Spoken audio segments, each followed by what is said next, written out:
Olá, queridos internautas, sejam muito bem-vindos ao canal Centro Espírita Jesus de Nazaré. Hoje o nosso estudo é de perguntas e respostas. E quem irá contribuir com o estudo desta noite são os nossos amigos e facilitadores, Herbert Gontijo e Shirley Milagre. Um bom estudo a todos. Bom, queridos amigos, é uma alegria grande estar com vocês novamente no dia de hoje.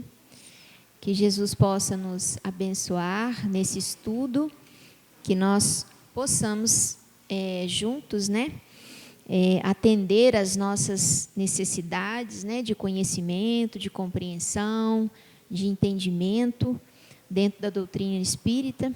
É com alegria que nós temos aqui o Herbert conosco, participando conosco no dia de hoje. E eu vou trazer a primeira pergunta, desse estudo, que é a seguinte: os que têm fome e sede de justiça, os que têm fome e sede de justiça, quem são eles? Ora, fome e sede de justiça todos nós temos, cada um no seu grau, na sua necessidade, de acordo com as suas vivências, com as suas construções e de acordo com aquilo que vive. E eu acredito, inclusive, que a nossa sede de justiça, a nossa fome de justiça, muitas vezes ela, ao longo dos anos, desde a infância até a senilidade, nós temos momentos diferentes, passamos por momentos diferentes, tanto no que se refere à fome quanto à sede de justiça. E eu acredito que todo aquele que deseja entender as diferenças e as ocorrências da vida no planeta Terra, ele tem fome e sede de justiça.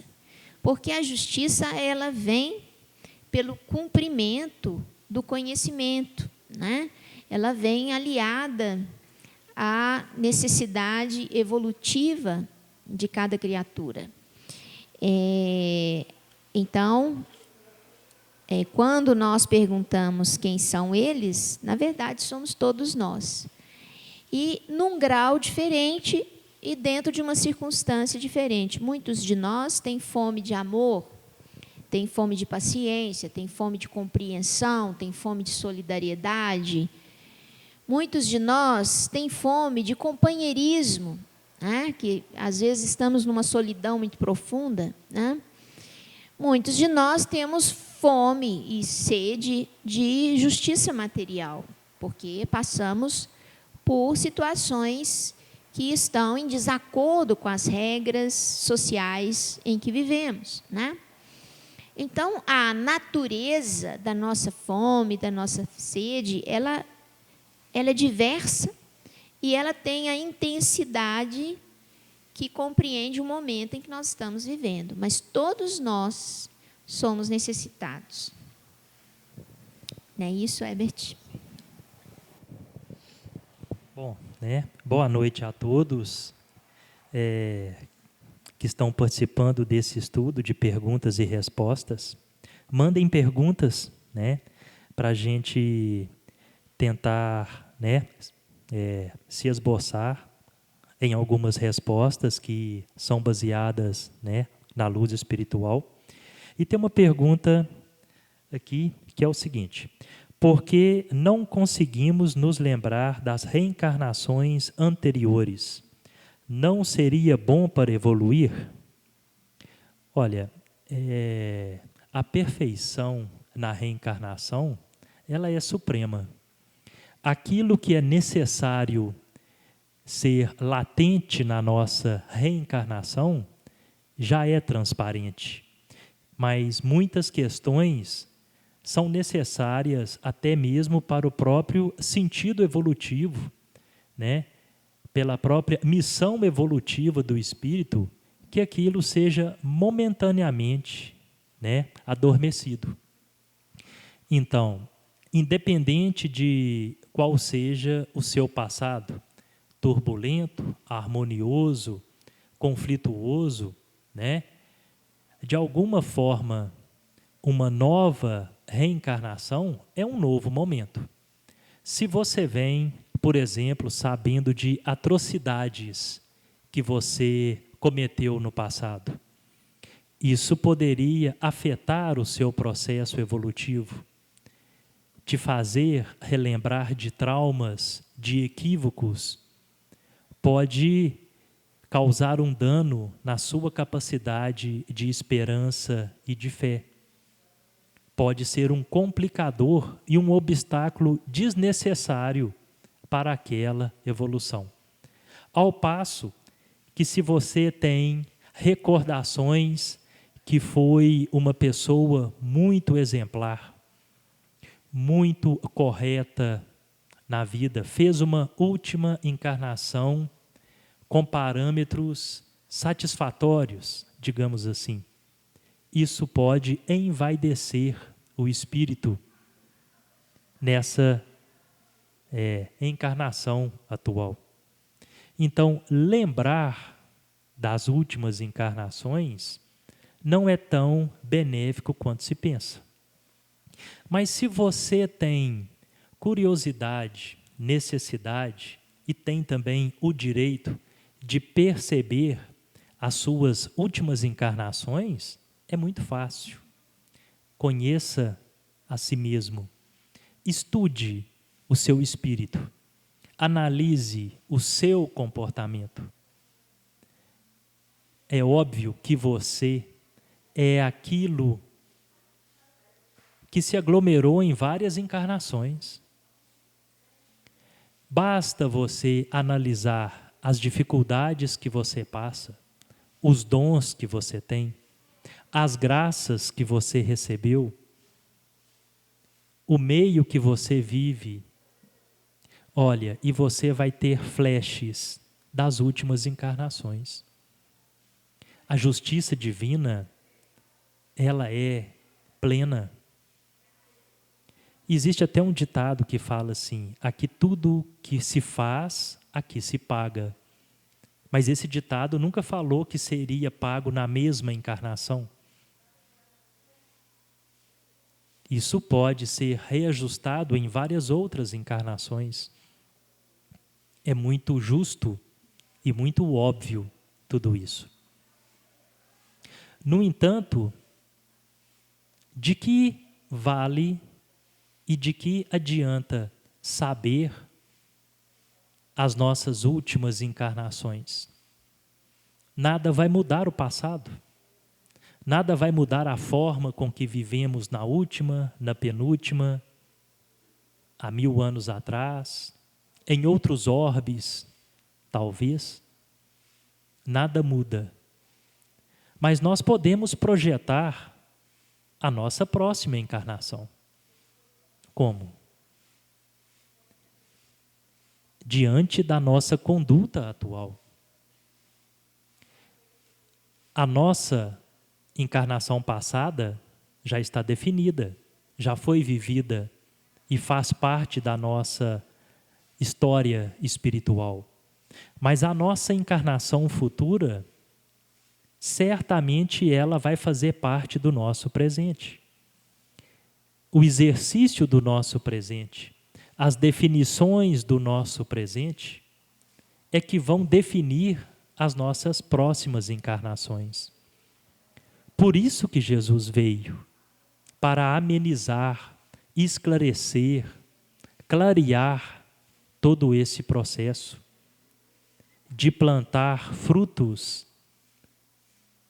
que sejam produtivos na nossa caminhada. E como plantar umas próximas encarnações frutíferas? Os ensinamentos do Cristo, o Evangelho de Jesus, te dá a receita correta de como exercitar hoje e criar uma energia, uma vibração para que as futuras encarnações sejam melhores, mais felizes, mais promissoras do que a que nós temos hoje. Mas tudo isso também,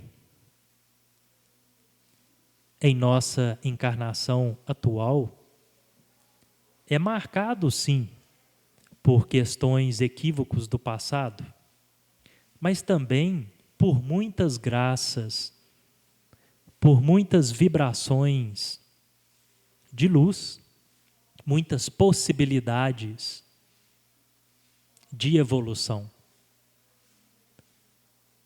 Ninguém está neste planeta encarnado somente provando e espiando.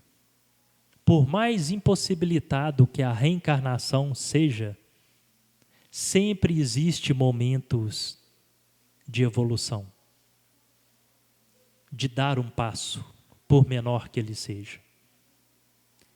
Não estamos aqui agora, neste tempo, conversando sobre evolução, sobre reencarnações. É um momento que, se você permitir, algo de bom acontece no seu ser, no seu espírito. Conhecimento, esperança, definições para a sua vida, mudanças de atitude. Olha, por exemplo, talvez você perceba que a sua atual encarnação tenha muitas dificuldades, mas pode perceber que tem muitas coisas boas. Assegure nessas coisas boas. Expandir essas coisas boas, os seus dons, a sua capacidade, o seu convívio, que é mútuo. E as coisas ruins, tenha paciência, porque tudo passa. E vá plantando essa própria transformação. E essa passagem rápida dessas coisas que incomodam. Caridade, amor, paciência, indulgência para com o nosso irmão, perdão.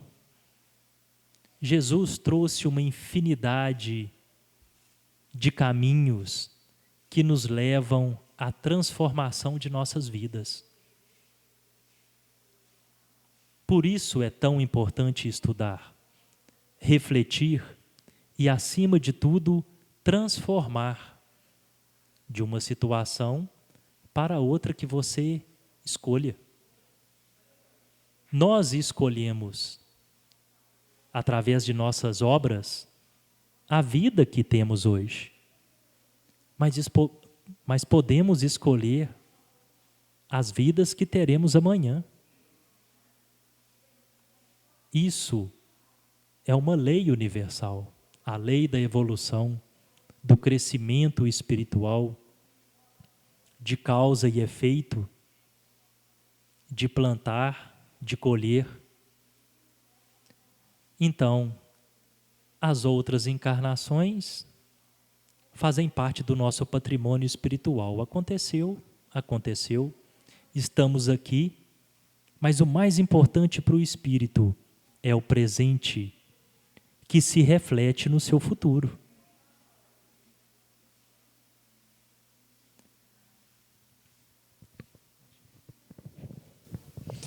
É interessante isso, né? Que, na verdade, às vezes nos apegamos ao passado desnecessariamente, né?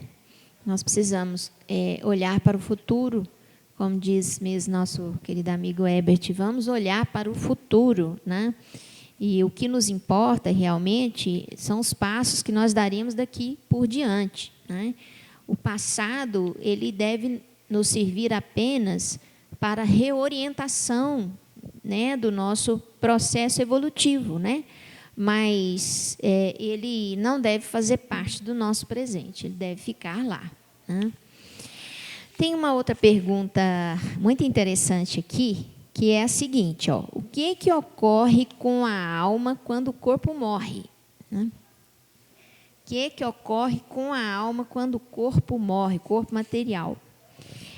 Essa pergunta ela é muito abrangente, porque se a gente fosse responder, a gente teria que falar de todos os princípios fundamentais da doutrina espírita, né?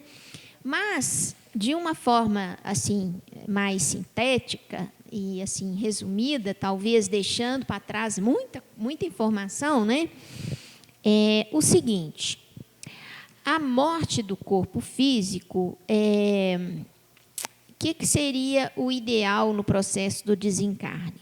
O ideal no processo de desencarne seria que todo o princípio vital se exaurisse, né?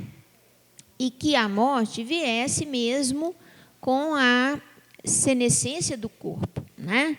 Com a falta de vitalidade do corpo físico. Ou seja, a morte ela deveria ser um processo natural, né? O ideal é que seja um processo natural, exceto quando nós temos mortes inesperadas, violentas, acidentes, né, de várias naturezas, onde o corpo está com toda a sua vitalidade, né, vamos dizer assim, ainda em circulação, né, que o seu perispírito ainda está cheio de energia vital, né? E a outra condição, que seria também, vamos dizer assim, acidental, mas, de certa forma, provocada, né, quando o indivíduo promove o seu autoextermínio, né, ou se coloca a sua vida em risco e acaba, muitas vezes, se envolvendo numa situação que o seu corpo físico perde a vida, né? Bom, por que eu estou falando dessas várias situações de morte?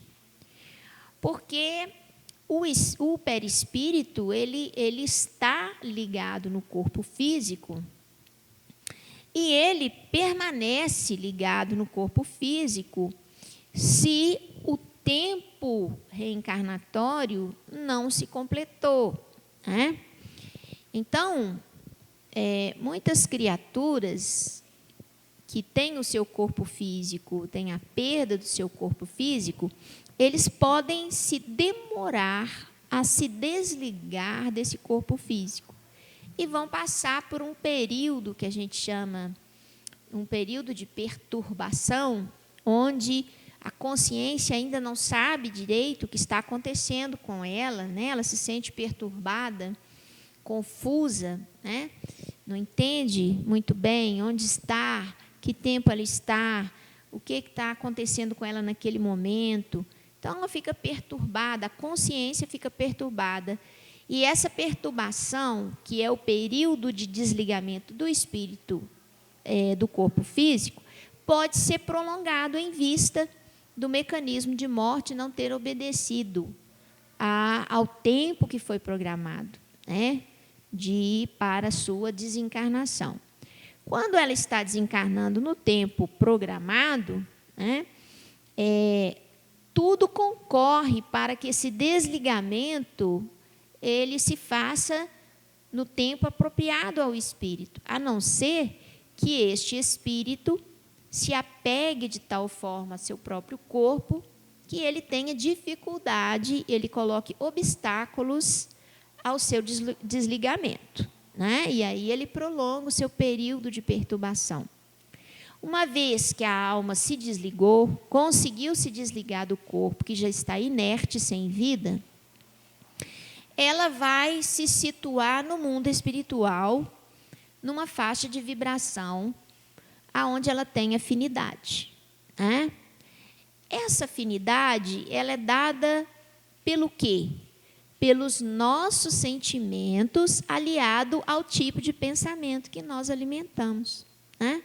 Então, aquilo que nós ficamos o tempo todo pensando, associado à vontade, que é o nosso sentimento, nós vamos nos situar, combinar com os mundos espirituais que estão com mentes que se coadunam com aquele pensamento, que se coadunam com aquela vontade, com aquele sentimento.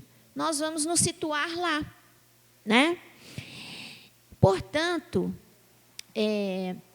a alma, quando deixa o corpo, ela tem um destino. Esse destino é dado pelo seu interior, pelo seu eu, pelo seu sentimento, sua vontade e os pensamentos que alimenta. Isso aí é que vai fazer com que essa alma que hoje está no mundo das energias, ela vá se situar naquele mundo que atende a esse alimento que ela busca, a esse pensamento que ela emite, a esse sentimento que ela expressa, né? Portanto, como Jesus disse quando passou aqui na terra, que nós não podemos ser como aqueles sepulcros caiados por fora e cheios de podridão por dentro. Por quê? Porque no momento em que nós somos convidados a nos retirar do corpo físico, chegada a nossa hora de ir para o mundo espiritual, não há como escondermos para debaixo do tapete, né? Não há como usarmos máscaras, né? Escondendo aquilo que nós somos na nossa intimidade. O que nos alegra, o que nos entristece, o que nos preocupa. No mundo espiritual é tudo muito sincero e tudo muito real. Não há como mascarar, não há como esconder. O que você é e o que você sente aparece em você para toda criatura que se aproximar e conseguir vislumbrar as suas possibilidades e as suas limitações, não é? Então, embora aqui no mundo material nós usemos todos os artifícios para esconder, muitas vezes, de nós mesmos as nossas necessidades, os nossos infortúnios e muitas vezes as nossas potencialidades, né? No mundo espiritual não há como fazer isso. Você é o que você é, não é? Não há nem mais e nem menos, né? Então a alma vai para onde quando o corpo morre? Para onde estiver o seu tesouro, né? Aonde estiver os seus interesses, os seus sentimentos, seu pensamento, o seu tesouro. Aí está o vosso coração, não é? Então é ali que a alma vai, ela vai para ali. E ela vai se situar e se sintonizar com todo aquele mundo que habita aquele tipo de pensamento, aquele tipo de energia que a consciência emite. Porque um pensamento é energia, né? Então, nós vamos estar situados ali. Por isso, a importância de nós trabalharmos muito os nossos sentimentos através do conhece-te a ti mesmo. Porque, na medida que nós vamos nos conhecendo e vamos vendo as nossas potencialidades e limitações, nós vamos trabalhando as nossas limitações, na conquista de novas potencialidades, vamos desenvolvendo as potencialidades que nós já temos, para que ao chegar no mundo espiritual, nós estejamos em condições de fazer parte do festim de núpcias, vamos dizer assim, né?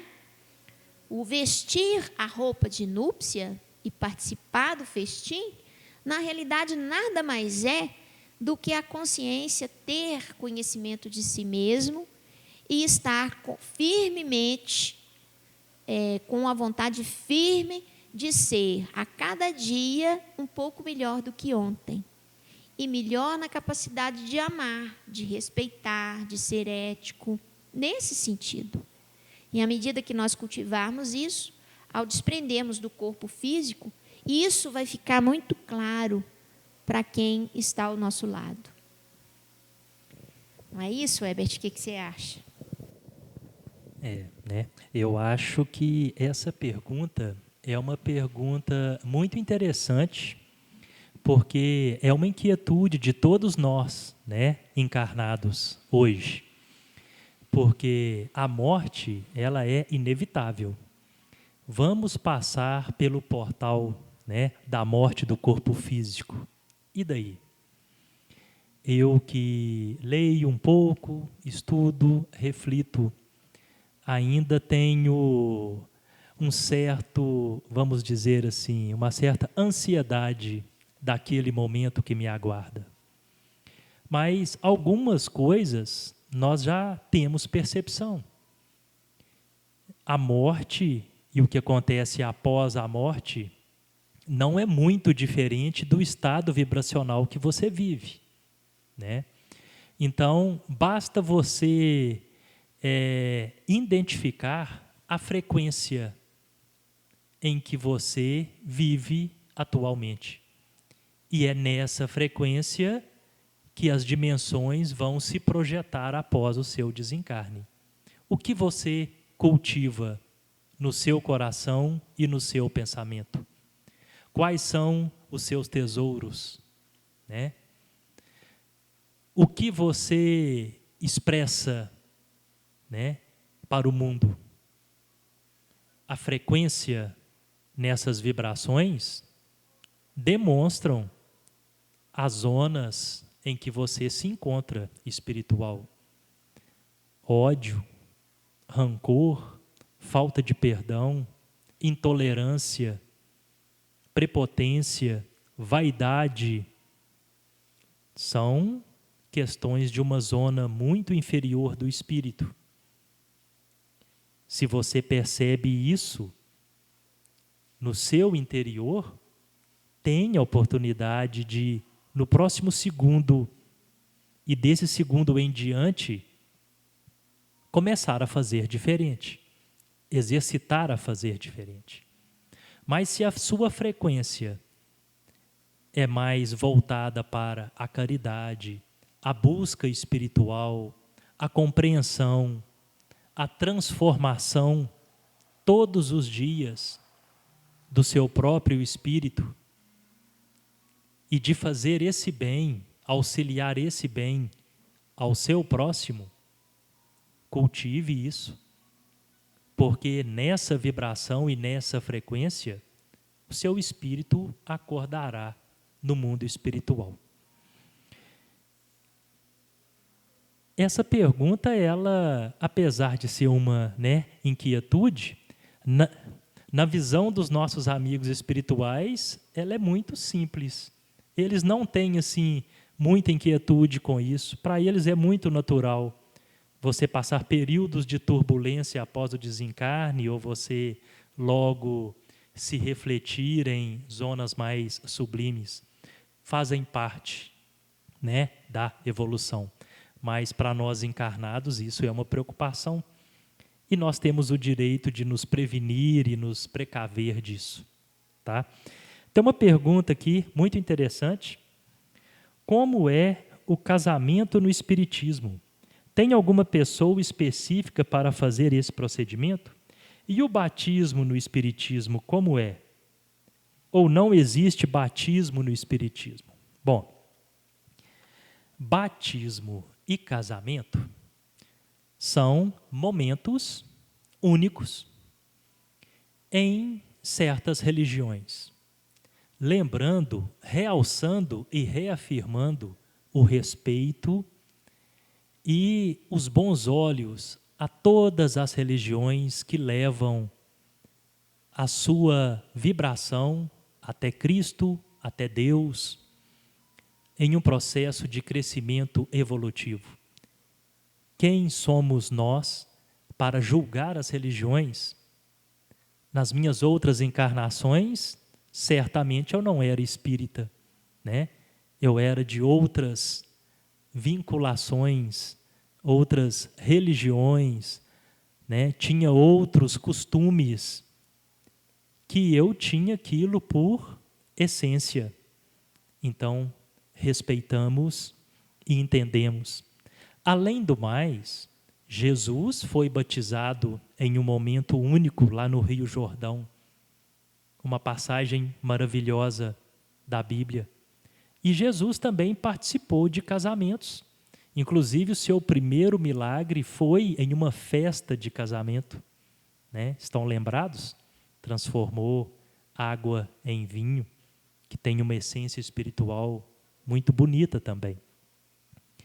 Bom, mas aos olhos do Espírito, olha, o Espiritismo, ele adentra nas questões espirituais. Ele investiga, ele estuda, ele tenta esclarecer as questões espirituais. O Espiritismo não é voltado para momentos únicos, cerimônias. Ele é voltado para algo que não é somente religioso. Ele é voltado para uma ciência, para fatos analisados, questionados, identificados, em que você chega à conclusão de que Deus está presente neste ensinamento.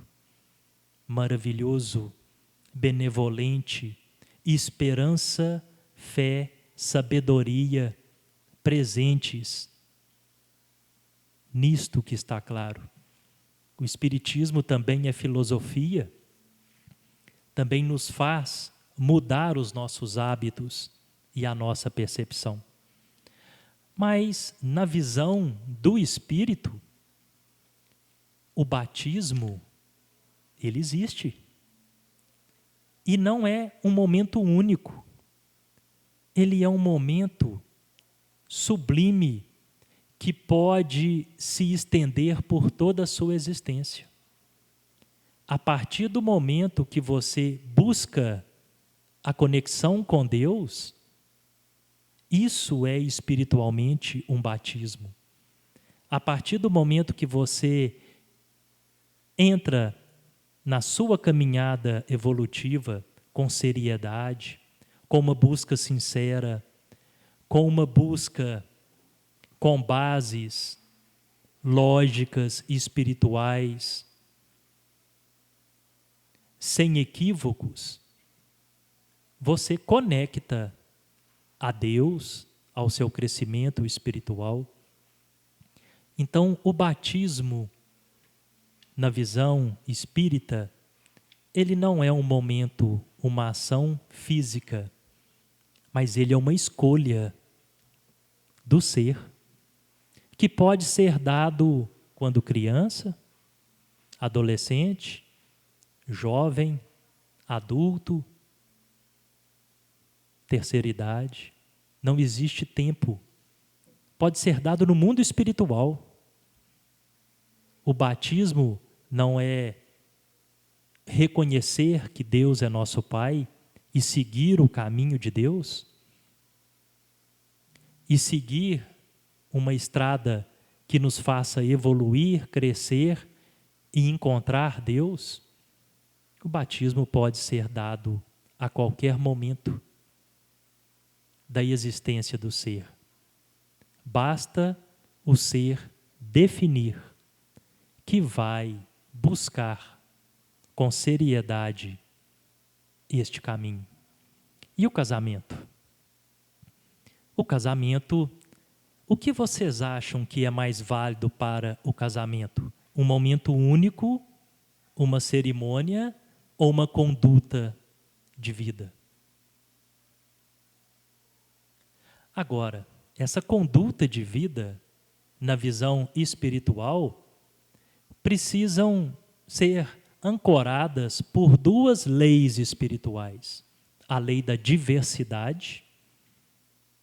Se acharem interessante, pesquisem, estudem isso nos livros de Allan Kardec. E a lei de causa e efeito. Porque um casamento começa e ele termina. de uma forma ou de outra, fisicamente, espiritualmente, talvez ele prossiga mais tempo. Mas a lei de causa e efeito te dá parâmetros para analisar a durabilidade de um casamento. Muito bonito, mas muito sério isso na caminhada do espírito. E a lei da diversidade te mostra que nada é bicho de 7 cabeças, que o casamento ele é algo maravilhoso, é um compromisso entre espíritos, não somente um compromisso físico. Todo casamento tem uma essência espiritual muito importante. Então, a partir do momento que definem-se casar-se, o casamento espiritual, ele é procedido. Aquele compromisso espiritual, ele é ancorado em bases de crescimento. Mas é preciso estudar, entender essas leis da diversidade e de causa e efeito para analisar a durabilidade da existência e da lógica de um casamento. Agora, quanto às cerimônias, a casa espírita ela é voltada para as questões espirituais e do crescimento do espírito. Questões que vão além dos aspectos religiosos. Questões que envolvem conhecimento, autoconhecimento, transformação.